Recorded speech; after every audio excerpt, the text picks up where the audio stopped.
During the break, we were just talking about a little bit more about Meeting of Minds, if I can bring you back towards that. Yes. You can tell me, you were starting to talk about the reason why the show ended, and I think you wanted to just explain a little bit more. Yes. I don't think I fully explained to the general public what it was. Seems so sad, because it was, you see, shows, if they're on a network, must be paid for. And so there are corporations, and if you do something, let's say, a little too liberal, you will get criticism from conservatives, and the opposite is true.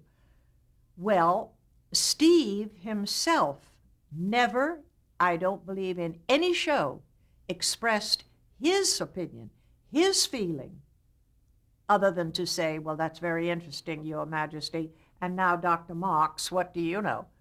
What he did was to take right out of the mouths of these people, from history books, from whatever research material he could find, what they said, what Socrates said, what Plato said, what Attila the Hun said, as well as Emily Dickinson.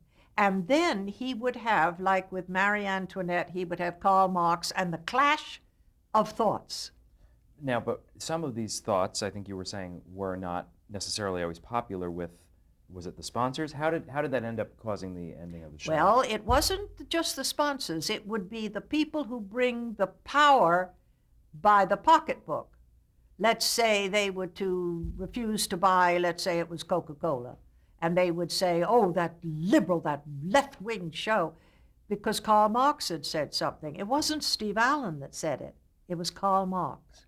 And so, even though big corporations financed us in the beginning, we had some, and Milton Friedman said it was the greatest show ever on television. Not one of them, the greatest.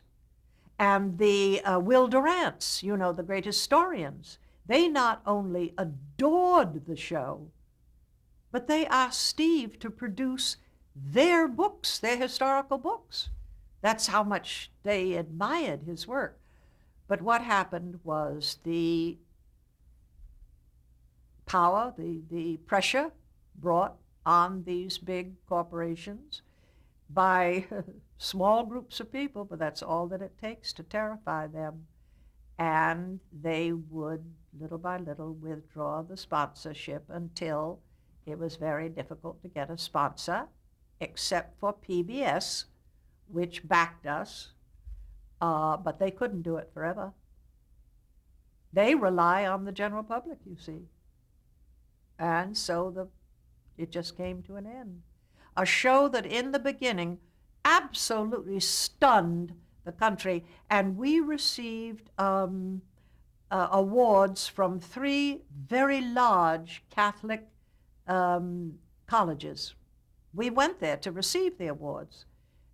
One college we went to, I can't remember which one it was, the nuns and priests wrote their own meeting of minds and performed it for us. Now that really should tell you something, and did it very well. Were there other awards that the show won as well? Oh, my dear. I think he won 2 or 3. I know that he has won 3 Peabodys, and that's the highest award you can get. It's nice to get an Emmy or whatever. But he won every single award there is to win in America. There's not a single thing that is possible to win that he didn't win. Emmys, we all won Emmys. We all got everything. It was marvelous. Well, and now we'll move back into the 1990s, if we may. Okay. In 1995, you co-starred in a recurring role on the CBS sitcom High Society. Oh, yeah. Can you tell me your character's name, if you remember, was no. Alice Morgan DuPont Sutton Cushing Yeah. Farouk? She sounds Farouk. Farouk. Farouk, yes. Can you tell me about her? What was she like? Oh, well, she was such fun. And, Jean Smart has become one of my best friends. She's a brilliant actress. I went the other night to see a play that she partially wrote, directed, made the scenery, everything. It was a benefit for her son's school. Oh, it was brilliant. The children were brilliant.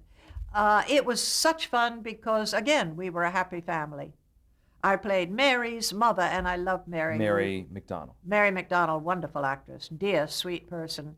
And I'm very friendly with the writers. Jayne and one of the writers and I are going to be having lunch next week. But that was, you know something? That show was ahead of its time, I think. Tell me about the concept for the show.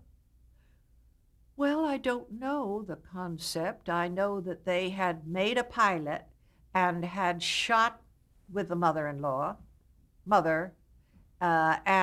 had decided not to use a mother. And the time went by and they decided to do another pilot.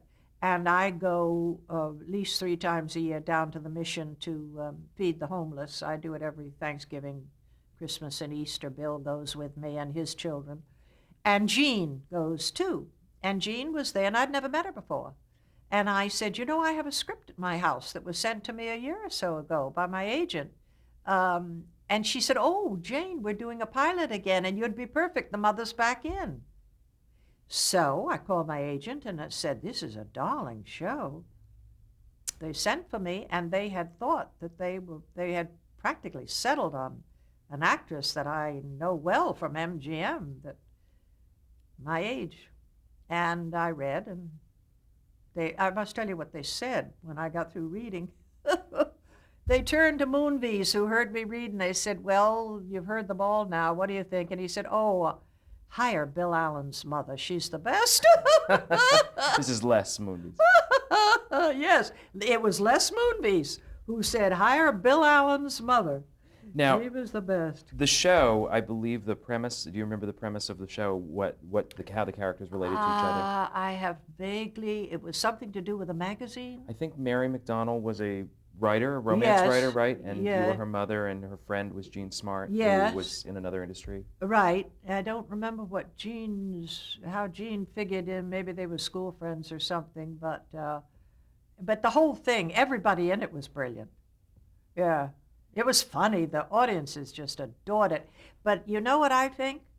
It was very sophisticated at a period when, I think today, because of Desperate Housewives, today is the day it would go. Jayne told me, the Moonves said to her recently, I canceled it too soon. He's brilliant. I love him. He's a dear man. But no, because it was an excellent cast, and we all loved working with each other, and the writers were funny, very clever writers. Yeah, were bad. I said you were recurring. Were you a regular or recurring? I was a regular. You were a regular. I'm sorry, I misspoke. Yeah. Okay, and then following that show, you have done some other episodic work, such as on The Nanny, and as we said, Homicide and Diagnosis Murder. Diagnosis Murder was in 1999. Yes, that's that darling Dick Van Dyke. Yes. Yeah, that was the highest rated one he ever had. Oh. Yeah, they kept running it because of all the comedians. Oh, it was called The Roast. The Roast. It was a roast. That's right. And it was set at. Yeah, and if I'm not mistaken, the plot was that Steve had a wife, but it was a bit part. There were about 3 lines, and the man who was the producer, Freddie Silverman, had been the president of CBS when I was on I've Got a Secret, and he actually had a series he sent me, maybe 4 years ago, that never made it. And so he was a fan, and he said, too bad you can't make the part big enough and have Jayne do it. And they told me that, and I said, tell him I don't care how big it is, and my dear, I decided to wear the greatest red sequin gown. Did you ever see it? Everybody who saw it said, I don't know what went on in the scenes except for your red sequin gown. It was just, But costumes are very important. And following an auspicious episodic appearance like that, have you decided to do any more? Are you still working? No, are you retired? No. When Steve died, I don't know whether I did, what was the last thing I did? Why do I think it was the Bruce Willis? But this past year, they sent me a television series that I thought was terrible, and I was right because it never made it, and a movie. And the director of the movie was Arthur Hiller, that wonderful, and he was a clever, darling idea, and I think he is, and I know him personally from parties and all, but I said to my agent, I don't have any desire to do anything except write. So Not certainly to act. I don't think I could learn a line. you don't think if a brilliant script came, you No. would be tempted? No. There's one, Bill and I went to see it together, and I'm not going to say what it is, and I remember thinking, boy, I could play the heck out of that part. What a part. But that was before Steve died, and now the reason we went to see it was because they wanted to use one of Steve's songs in it. But now I don't have that desire. What I have now, I read, all the time. And I read stuff and it stimulates me, or I hear something on TV and I think, oh, I've got to sit down. I've got to write and tell these young people, don't do that.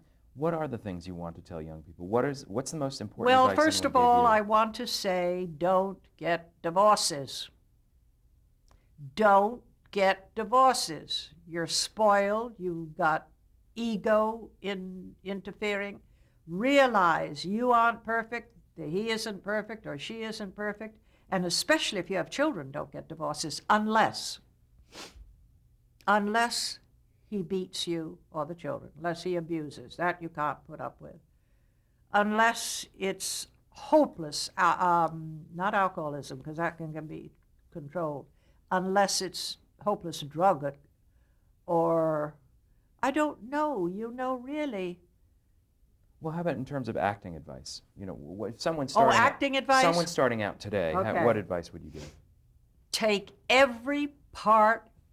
I read a thing where Hedda Hopper said to all young actresses, go to every party you're invited to. You never know who you'll meet.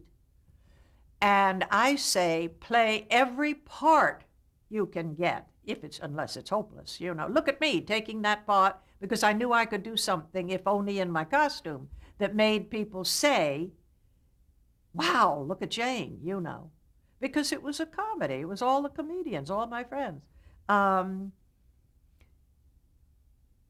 Not only play every part, but if it's a bad part and you're not good in it, you're going to learn.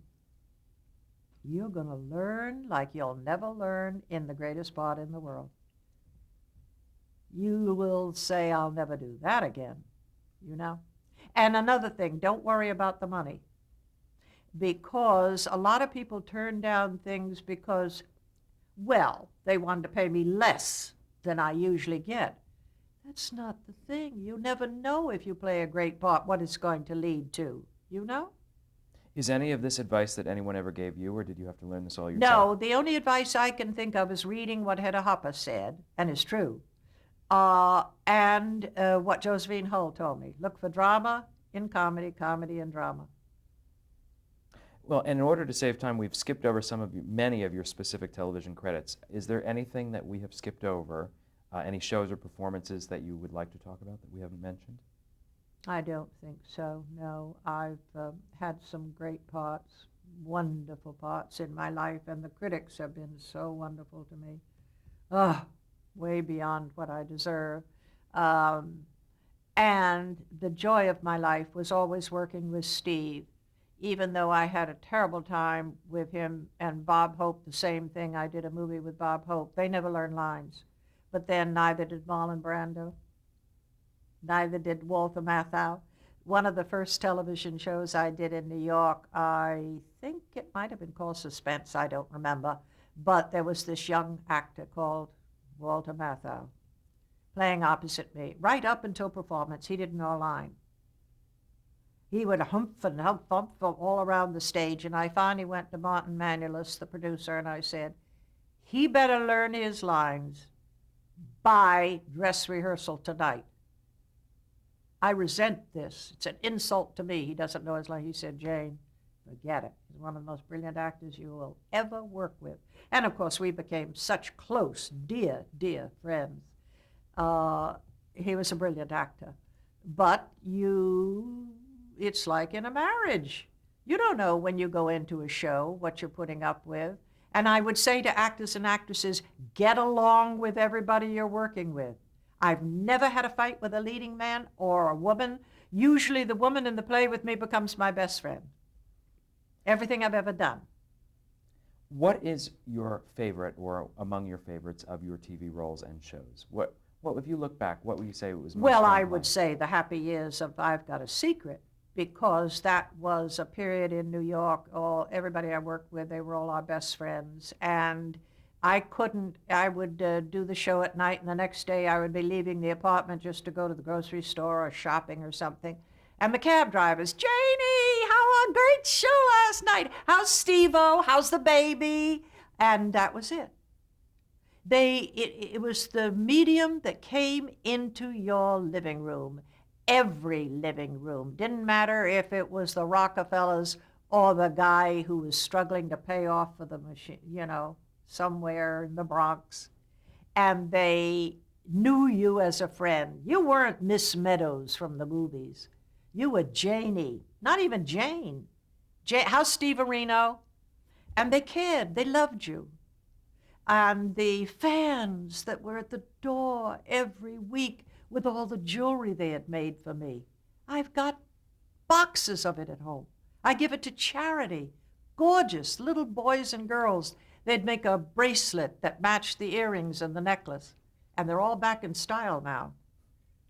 How has TV changed since those days of the I've Got a Secret? How is it different now and the people in the audience different too? Well, I think in a way, there are many great shows, but I think it's a pity that it's become so vulgar. And really, it's totally unnecessary. It is affecting our society. It's affecting the children. I think violence and vulgarity, that's what's so tragic now with this beautiful medium. I don't own the airwaves. You don't. People are making billions off filth on the airwaves. They are polluting the atmosphere. I am a environmentalist. I'm having difficulty with those words. I'm also an idiot. I can't pronounce the word. But you know what I mean. Oh, just look out today, the weather and the trees and the flowers and everything. This is such a beautiful world. Why louse it up? Why? We didn't do that in the early days of television. There was none of that. Oh, it's too sad. And the talent is greater. When? Now or then? Oh, well, it was great then. The proof of it is that 50-something years later, you have The Tonight Show, created by Steve Allen. But we do have the Billy Crystals. I did 2 of his movies. I was the voiceover of his mother. I was the mother of everybody, I think. In the City Slickers movie. In City Slickers, yeah. And to watch him work, he's a genius, that one. Total genius. And a doll, absolute doll. They're brilliant talents today. But you know what? They all say Steve Allen was it. Well, let's talk about Steve Allen for a moment. As we're closing with the few last questions, what work was Steve most proud of, and what of his works was he most proud of, Steve? Most proud of? Yes. Well, he said Meeting of Minds, but that's because the Tonight Show came so easily for him. You would have to know his family. Poor, Irish, one worked on the railroad, one was a night watchman. When we went to Chicago for the opening of the Benny Goodman story, the premiere, because Benny and Steve were both from Chicago. And the young man, that's written this great book that's at the publishers now, it'll be out soon, called The True Story of the Creation of The Tonight Show, is that whole golden age in New York. All those they've all been interviewed. And the publisher says, funniest book he ever read. But when we went to Chicago was the first time I met. Of course, I took Steve's mother on the road with me and insisted she work with us in Vegas. She was brilliant. She stole the show. But to meet that family and to realize that Steve was exactly like them in his humor. It was that throwaway Irish side of the mouth, not like most comedians, they're on every minute. Um, and I said to them, and now here I was in a black velvet gown and a tiara, fake, good rhinestones, but like I thought I was the Queen of England for the premiere. And I said to them, well, Uncle Steve and Uncle Charlie and Aunt Rose, wouldn't you like to come to the premiere tonight and see your nephew, the star of, and they said, no, we're busy. And then as we got out of the limo, oh, to go into the theater to see them in the crowd in their work clothes and their boots, and they're looking up at us like one of us made it. I mean, my heart. I thought, oh God, I felt like going out in the crowd and taking them by the hand and say, you come with me. Don't you hide there. It was like that movie of Judy Garland did it. Originally it was Janet Gaynor. What is that? Star is Born. And here was they were on food stamps. His mother, of course, didn't raise him. He was left with any relative that would take him, and very often with strangers. And then finally put away in a Catholic boarding school, and nobody ever came to see him. And I thought, here is this guy who wrote a play called The Wake, which is the story of his grandma's wake. And he's the little boy. I've always wanted, I wanted Gene Smart to play, Steve wanted Gene Smart to play the part and do a movie of it. But unfortunately, after Steve died, my vision was to do it not on a major network, but to, at the end, after having some actor play the little boy, to have Steve come in at the end and thank the audience. They know this is his life because it was terrible, terrible life. His family were all alcoholics, and many's the time he would go for days, they'd forget him and he didn't have anything to eat. I mean, you can't imagine anything so terrible. How he rose above it, I don't know. But he achieved so much. I mean, what would you say his legacy is? The Tonight Show, yeah. He wanted it to be, I think, his music or his Meeting of Minds, because Meeting of Minds was, brilliant, intellectual.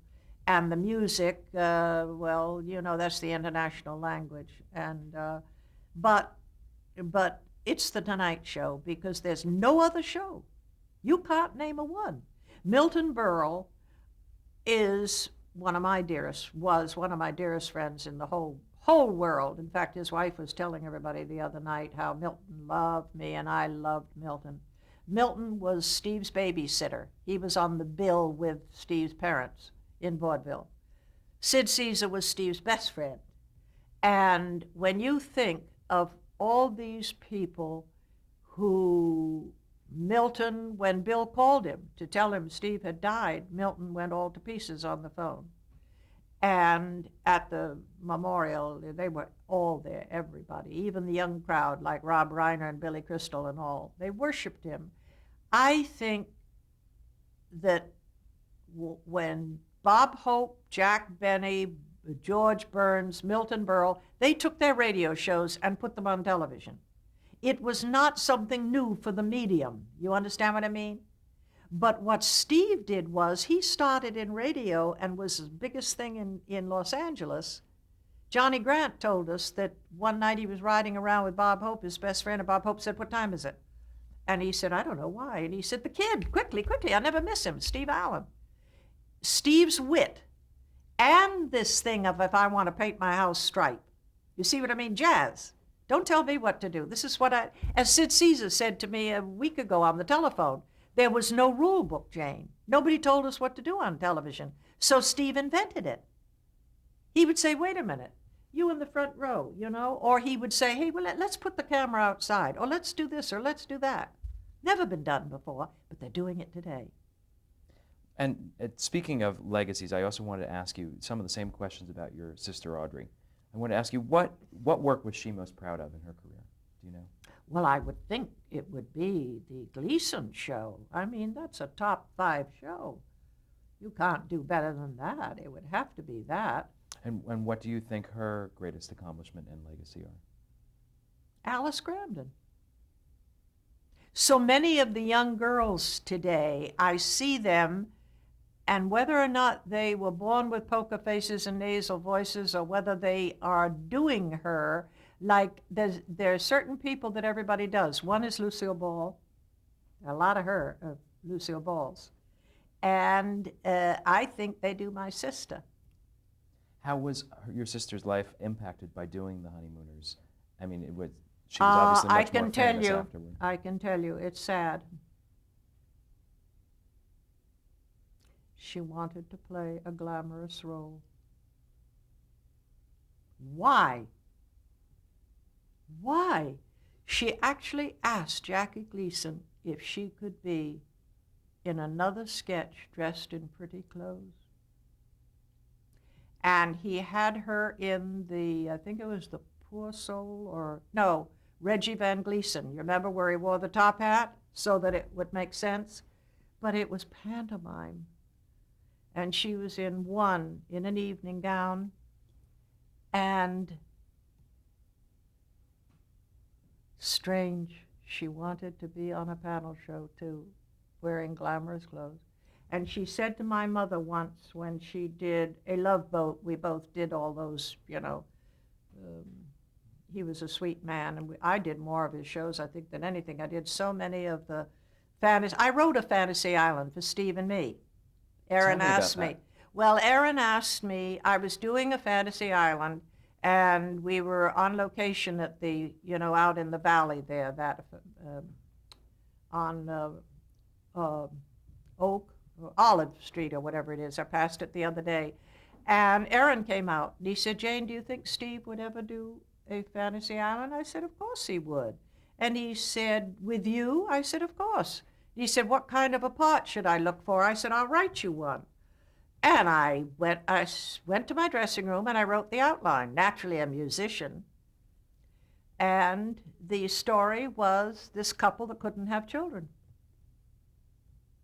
And who do you think we got to play the child? And the mother took the job. She said she had turned down, after Kramer versus Kramer, she had turned down every script sent to them until Aaron sent her our script to play Steve Allen's son. It was the little boy from Kramer versus Kramer. And they came out from, I think the mother told me they lived in Scarsdale, someplace outside of New York. And the little boy was adorable. And that was you remember It Was a Dream? And Ricardo was one of my first friends in New York. America thinks he came from Mexico. His brother owned Carta Blanca beer and had money, and Ricardo, and we did a play together in summer stock. And when we did Fantasy Island, I said, Ricardo, you were in that stock company with me. This is the famous, I did the play in the stock company. It's the famous Scottish writer. Oh, what is it? And that's the one where RKO saw me and wanted to take me to Hollywood. Anyway, what they did was they made it for television, Fantasy Island, and Steve and Ricardo spent the whole time on the set in between takes at the piano. But it was a beautiful, it was very successful. Well, great. On that story, we are going to end this tape, and we're going to begin the next with just one more question before we go on to some photos.